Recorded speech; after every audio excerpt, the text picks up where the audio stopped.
Blueprint 35, le bonheur stratégique, la culture de la joie. Chapitre 1, je suis le cultivateur conscient de mon oasis intérieure. Je m'installe dans mon silence intérieur. Je sens le contact de l'air sur ma peau, le rythme lent et profond de ma respiration qui ancre ma conscience dans la réalité de mon corps. J'ai longtemps cherché le bonheur comme un voyageur égaré cherche un climat clément. J'ai cru que c'était une destination, un lieu lointain et chanceux où le soleil brille toujours, un état qui dépendait des vents capricieux du destin. Je peux encore sentir l'écho de cette quête, une soif insatiable, une marche épuisante sous un soleil de plomb, sur une terre craquelée par l'attente. C'était le désert de la vie subie. Cette terre n'est plus la mienne. Ma conscience se déplace. Je ne suis plus le voyageur perdu, je suis le terrain lui-même. Je ressens l'immensité de ce paysage intérieur, ce désert qui n'est pas une fatalité, mais une potentialité. Et au centre exact de ce désert, je prends conscience d'une présence, un point de fraîcheur, un murmure de vie, c'est mon oasis intérieure. Je ne l'ai pas trouvée, elle a toujours été là, attendant, et mon identité se transforme. Je ne suis plus un voyageur, ni même le terrain. Je suis le cultivateur, je suis le gardien de la source. Je ressens cette nouvelle identité dans mes mains, dans mon intention. Je sens la texture de la terre fertile sous mes doigts, l'humidité de l'air, la fraîcheur de l'ombre. Mon bonheur n'est pas un climat que je subis. C'est une oasis que je cultive, c'est moi qui creuse les canaux d'irrigation, c'est moi qui plante les graines, c'est moi qui entretiens la source. Je ressens la puissance tranquille de cette responsabilité. Le désert peut faire rage à l'extérieur, les vents de sable des circonstances peuvent hurler. Mais ici, au cœur de mon être, je suis le maître du climat. Je suis le cultivateur conscient de mon oasis intérieur, et mon travail est de faire fleurir la vie, délibérément, un jour à la fois. Chapitre 2, je comprends que le bonheur est une compétence stratégique, pas un hasard. Je me reconnecte à cette sensation de l'oasis, à la fraîcheur de l'air, au son de la source. Je suis le cultivateur, mais un cultivateur qui attend la pluie au hasard est un agriculteur qui mourra de faim. Il doit connaître la science de la terre, l'art de l'irrigation, la stratégie des semences. L'ancien moi croyait que le bonheur était une pluie chanceuse.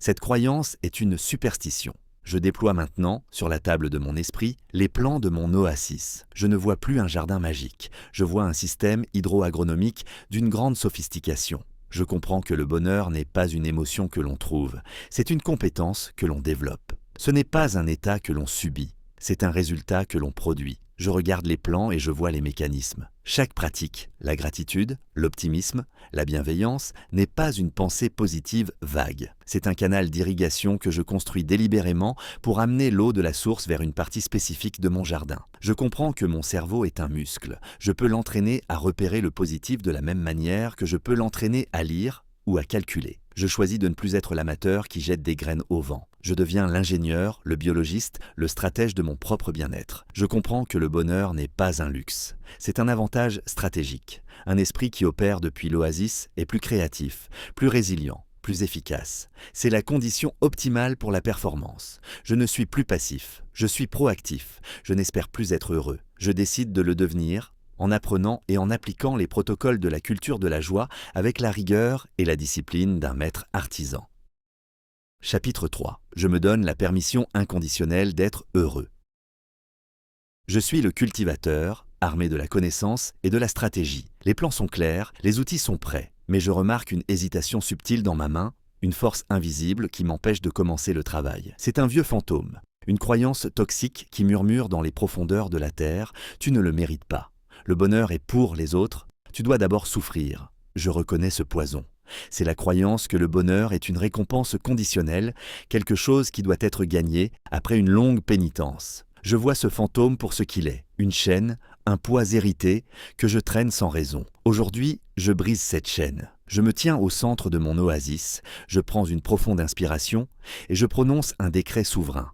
Une amnistie pour mon âme. Je me donne la permission inconditionnelle d'être heureux, maintenant, pas demain, pas quand j'aurai atteint tel objectif, pas quand j'aurai réparé toutes mes imperfections, maintenant. Je ressens cette permission comme une vague de chaleur qui se répand dans tout mon corps. C'est un oui radical à la joie. C'est la reconnaissance que le bonheur n'est pas une récompense. C'est mon droit de naissance. C'est mon état naturel. La souffrance n'est pas un signe de noblesse. C'est un signal que quelque chose dans mon système est désaligné. Je me libère de l'idée que je dois payer un prix pour ma joie. La joie est la source, pas la conséquence. En me donnant cette permission, je ne deviens pas complaisant ou égoïste. Au contraire, je débloque la source d'énergie la plus puissante qui soit. Un cultivateur heureux est un cultivateur généreux. Mon bonheur n'est pas seulement pour moi. C'est le fruit que je vais partager avec le monde. La permission est accordée, le travail peut commencer. Chapitre 4. J'irrigue mon oasis avec la gratitude radicale et la célébration quotidienne.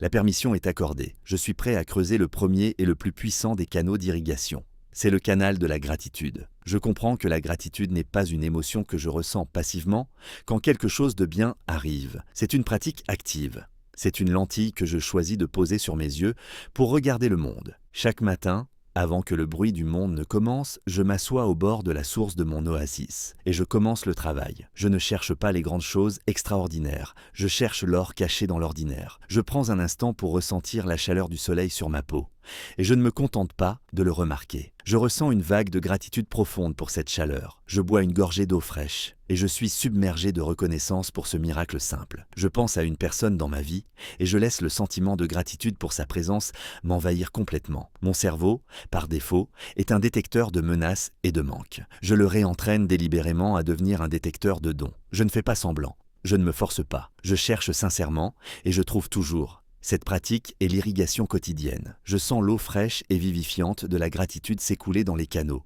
hydratant la terre de mon esprit, la rendant fertile. Simultanément, je pratique la célébration. Quand une petite victoire se produit, quand un moment de joie apparaît, je ne le laisse plus passer inaperçu. Je fais une pause, je l'ancre, je le savoure, je le célèbre. Oui, c'est bon. Cet acte de célébration est comme ajouter un engrais puissant à l'eau de l'irrigation. Il grave le souvenir positif, renforçant les circuits neuronaux du bonheur. Ma vie n'a pas changé, mais ma perception de la vie a radicalement changé. Elle est devenue un trésor inépuisable. Chapitre 5. Je cultive un optimisme réaliste et puissant face à l'avenir. J'ai irrigué mon oasis avec les eaux du présent grâce à la gratitude. Je dois maintenant m'occuper de la manière dont mon oasis perçoit l'avenir. Le brouillard de l'incertitude peut jeter une ombre froide sur le jardin le plus florissant. Je choisis de cultiver la plante de l'optimisme. Mon optimisme n'est pas la croyance naïve que tout ira toujours bien. C'est un optimisme réaliste, stratégique, forgé dans l'acier de la raison. C'est la compréhension profonde que l'avenir est incertain, mais que j'ai les ressources, la résilience et la créativité nécessaires pour faire face à n'importe quel défi. C'est une confiance radicale, non pas dans le destin, mais en moi-même. Je deviens un expert dans l'art de recadrer les événements. Quand un revers se produit, l'ancien moi l'aurait vu comme permanent. Ça va durer pour toujours, personnel, c'est de ma faute, et généralisé. Ça va ruiner toute ma vie. Je rejette ce style explicatif pessimiste. Je l'inverse délibérément. Je vois le revers comme temporaire. Ceci aussi passera. Externe. Les circonstances ont joué un rôle et je vais me concentrer sur ce que je contrôle. Et spécifique. C'est un défi dans ce domaine particulier, pas dans toute ma vie. Ce n'est pas du déni. C'est une stratégie cognitive qui préserve mon énergie et ma capacité d'action. Je regarde l'avenir non pas avec des lunettes roses, mais avec les yeux d'un explorateur confiant. Je sais qu'il y aura des tempêtes, mais je sais aussi que je suis un excellent capitaine et que mon navire est solide. Cette conviction est la lumière du soleil qui nourrit mon oasis, lui permettant de pousser même sous un ciel incertain. Chapitre 6. Je pratique la bienveillance et la générosité comme amplificateur de joie.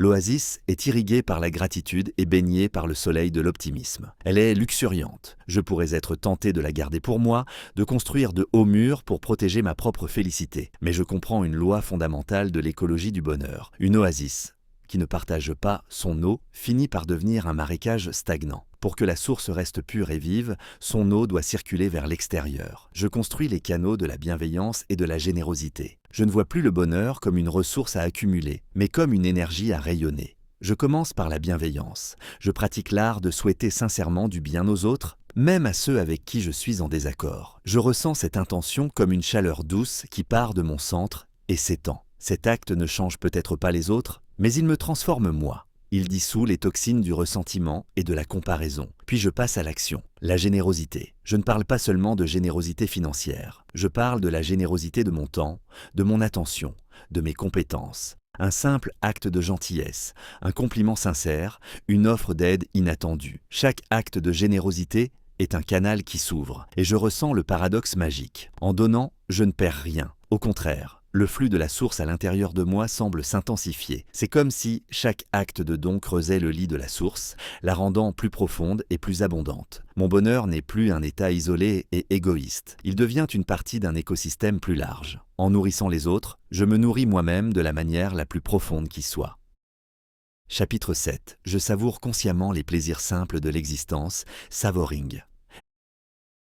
Les grands canaux d'irrigation sont en place. L'eau de la gratitude, de l'optimisme et de la bienveillance coule abondamment. Je vais maintenant affiner ma technique de culture. Je vais apprendre à extraire chaque goutte de nutriments de cette eau. Je vais maîtriser l'art de savourer. Je comprends que mon esprit est une machine à voyager dans le temps, constamment en train de ruminer le passé ou de s'inquiéter de l'avenir. En faisant cela, je passe à côté de la seule chose qui soit réelle, le présent. Et le présent est rempli de micro-plaisirs que je laisse s'échapper. Je décide de devenir un connaisseur de l'instant. Je pratique l'art du savoring. Quand je bois mon café du matin, je ne le fais plus en lisant mes emails. Je prends 30 secondes, je ferme les yeux. Je sens la chaleur de la tasse dans mes mains, je hume l'arôme, je prends une petite gorgée et je laisse le liquide chaud et amer danser sur ma langue. Je transforme un acte banal en une expérience sensorielle riche et profonde. Je fais de même avec une conversation, avec un rayon de soleil, avec une musique. Je ne me contente plus de consommer mes expériences. Je les déguste, je les explore. J'extrais toute leur saveur. C'est une forme de méditation active. Ce n'est pas une quête de plaisir plus intense, c'est l'intensification du plaisir qui est déjà là. Je ressens comment cette pratique enrichit la terre de mon oasis. Chaque plaisir savouré est une goutte de rosée qui s'accumule sur les feuilles, les faisant briller d'une lumière nouvelle. Ma vie n'est pas plus riche en événements, mais elle est infiniment plus riche en expériences. Chapitre 8. Je m'engage dans des activités alignées avec mes forces, flow. J'ai appris à trouver la joie dans le repos et la contemplation. Je vais maintenant la trouver dans l'action et l'effort. Je sais que l'un des affluents les plus puissants de la source du bonheur est le fleuve du flow. Cet état d'immersion totale, où le temps disparaît et où l'action devient sans effort. Cet état n'est pas un accident. Il peut être cultivé. Je ne cherche plus à corriger mes faiblesses. C'est une bataille épuisante et peu rentable. Je choisis de me concentrer sur mes forces, sur mes talents naturels, sur ce pourquoi je suis intrinsèquement doué. Je suis l'archéologue de mes propres compétences. J'identifie les activités où je me sens naturellement compétent et énergisé. C'est ma zone de génie et je conçois ma vie pour y passer le plus de temps possible. Je cherche des défis qui sont parfaitement ajustés à mon niveau de compétence. Pas trop facile pour éviter l'ennui. Pas trop difficile pour éviter l'anxiété. Je cherche le point d'équilibre parfait, cette zone où je suis étiré juste à la limite de mes capacités. C'est là que le flow réside. Quand je m'engage dans ces activités, le monde extérieur s'efface. Mon sens de l'ego se dissout. Je ne fais plus qu'un avec l'action. Il n'y a plus de cultivateur et de jardin. Il y a seulement l'acte de cultiver. C'est une forme de bonheur actif, exigeant, qui ne vient pas du plaisir, mais de l'accomplissement et de la maîtrise. En m'engageant régulièrement dans le flow, je ne fais pas que cultiver mon oasis. Je la construis. J'y ajoute des structures solides et magnifiques. Chapitre 9. Je cultive des connexions humaines profondes et authentiques. Mon oasis est luxuriante. J'y trouve la paix dans la contemplation et la joie dans l'action. Mais une oasis, aussi belle soit-elle, est un lieu solitaire si elle n'est pas partagée. Je sais, avec la certitude d'une loi de la nature, que la qualité de ma vie est la qualité de mes relations. La dernière, et la plus importante des plantes que je dois cultiver, est celle de la connexion humaine. Je ne cherche plus la quantité. Je ne collectionne plus les contacts. Je cherche la profondeur. Je suis un jardinier qui préfère cultiver quelques arbres majestueux plutôt qu'un champ de mauvaises herbes. Je choisis mes relations avec intention. Je choisis de passer mon temps avec des personnes qui me nourrissent, qui m'inspirent, qui me mettent au défi de grandir. Et je m'efforce d'être cette personne pour elles. Je ne me cache plus derrière des masques sociaux. J'apporte mon authenticité radicale, ma vulnérabilité, ma présence totale. Je comprends que la véritable connexion ne se trouve pas dans la perfection, mais dans le partage des imperfections. Je pratique l'écoute empathique, je parle les langages de l'amour, je gère les conflits comme des opportunités. Chaque conversation profonde, chaque moment de soutien mutuel, chaque éclat de rire partagé est comme une pluie chaude et nourrissante sur mon oasis. Les racines de mes arbres s'entrelacent avec celles des autres, créant un réseau souterrain de force et de résilience. Mon bonheur n'est plus une quête solitaire, il est un projet communautaire. L'oasis n'est plus seulement mon refuge, c'est un lieu de rencontre, c'est un foyer. Chapitre 10. Je maintiens mon oasis même dans les tempêtes émotionnelles. J'ai cultivé mon oasis avec soin et stratégie. Elle essaie des florissantes, mais je suis un cultivateur réaliste. Je sais que le désert n'est jamais loin. Des tempêtes de sable, la tristesse, la perte, la colère, l'échec se lèveront inévitablement. L'ancien moi aurait cru que ces tempêtes signifiaient la mort de l'oasis. Je sais maintenant qu'elles ne sont qu'une météo passagère. Mon travail n'est pas d'empêcher les tempêtes, mais de m'assurer que mon oasis est suffisamment résiliente pour y survivre. Quand la tempête arrive, je ne fuis pas. Je ne nie pas sa présence. J'ancre mes pieds dans la terre de mon oasis. Je ressens la force de mes racines. Mes pratiques ne sont pas seulement pour les beaux jours. Ce sont mes abris anti-tempête. La gratitude devient mon ancre. Même dans la douleur, je peux trouver quelque chose pour lequel être reconnaissant. Ma respiration, le soutien d'un ami, la simple force de mon corps qui endure. L'optimisme réaliste devient mon phare. Je ne prétends pas que la tempête n'est pas là.